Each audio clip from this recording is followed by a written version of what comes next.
ప్రధాని మోదీ ఇచ్చిన పిలుపు మేరకు రాష్ట్రంలో పలుచోట్ల హర్ ఘర్ తిరంగా కార్యక్రమం ఘనంగా నిర్వహించారు. త్రివర్ణ పతాకాలతో విద్యార్థులు, సిపిఆర్ఎఫ్ జవాన్లు, బీజేపీ శ్రేణులు పెద్ద ఎత్తున ర్యాలీ నిర్వహించారు.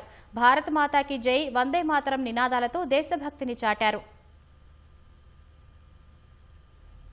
హర్ ఘర్ తిరంగా కార్యక్రమంలో భాగంగా హైదరాబాద్ తార్నాకలో 200 మీటర్ల భారీ జాతీయ జెండాతో ర్యాలీ నిర్వహించారు.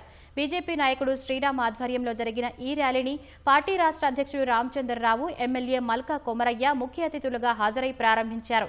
విద్యార్థులు, బీజేపీ కార్యకర్తలు పెద్ద సంఖ్యలో పాల్గొని జాతీయ జెండాలను చేతబూని తార్నాక పురవీధుల్లో ర్యాలీ నిర్వహించారు. ప్రతి ఇంటిపై జాతీయ జెండాలను ఎగురవేసి దేశభక్తిని చాటాలని రామచంద్రరావు పిలుపునిచ్చారు. హర్ ఘర్ తిరంగా కార్యక్రమంలో భాగంగా నాచారంలో బీజేపీ ఆధ్వర్యంలో ఘనంగా తిరంగా ర్యాలీ నిర్వహించారు. హెచ్ఎంటీ నగర్ నుంచి ఈఎస్ఐ ఆసుపత్రి వరకు 80 మీటర్ల భారీ జాతీయ జెండాతో ర్యాలీ సాగింది. బీజేపీ నాయకులు, కార్యకర్తలతో పాటు పాఠశాల విద్యార్థులు పెద్ద సంఖ్యలో పాల్గొన్నారు. హనుమకొండ జిల్లా పరకాలలో బీజేపీ ఆధ్వర్యంలో హర్ ఘర్ తిరంగా ర్యాలీ కార్యక్రమం నిర్వహించారు. ప్రభుత్వ కాలేజీ నుంచి బస్టాండ్ సెంటర్ వరకు విద్యార్థులు జాతీయ జెండాలతో ర్యాలీలో పాల్గొన్నారు.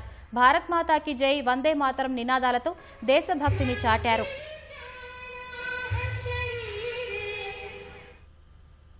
దేశానికి స్వాతంత్ర్యం వచ్చిన ఆగస్టు 15 రోజున దేశంలోని ప్రతి ఇంటిపై జాతీయ జెండా ఎగురవేయాలని సిఆర్పీఎఫ్ జవాన్లు ప్రజలకు పిలుపునిచ్చారు. భద్రాచలంలోని 141 సిఆర్పీఎఫ్ 212 బెటాలియన్ ఆధ్వర్యంలో హర్ ఘర్ తిరంగా బైక్ ర్యాలీ నిర్వహించారు. కూనవరం రోడ్డులో మొదలైన ర్యాలీ చర్ల రోడ్డు వరకు ర్యాలీ నిర్వహించారు.